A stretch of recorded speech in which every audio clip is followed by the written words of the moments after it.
Već nekoliko godina za redom Sistiva pokazuje vanprosečne rezultate u zaštiti strnih žita. To je jedini fungicid koji tretira seme, a štiti list. Pšenica i ječam, čije je seme tretirano fungicidom Sistiva, pokazuju bolju kondiciju, imaju intenzivno zelenu boju i nema prisutnih bolesti na listu. Sistiva predstavlja dobar temelj za visok i stabilan prinos. To je investicija koja se uvek isplati.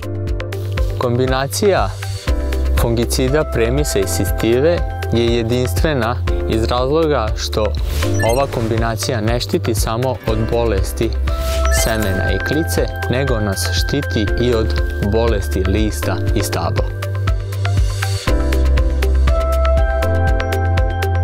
Zahvaljujući Sistivi mi imamo jedan zdrav usev pšenice. Također sa Sistivom imamo slobodu da sačekamo da se vremenski uslovi stabilizuju i tek tada krenemo sa primjenom fungicida. Dužina delovanja Premisa i Sistive traje 150 dana. Upravo u ovome leži snaga ova dva fungicida, jer nam pšenica od samog starta raste zdrava. Sistiva je odgovorila na sve izazove u polju ove godine i dokazala je zašto je baš ona ta polazna tačka koja vodi ka uspešnoj proizvodnji pšenice.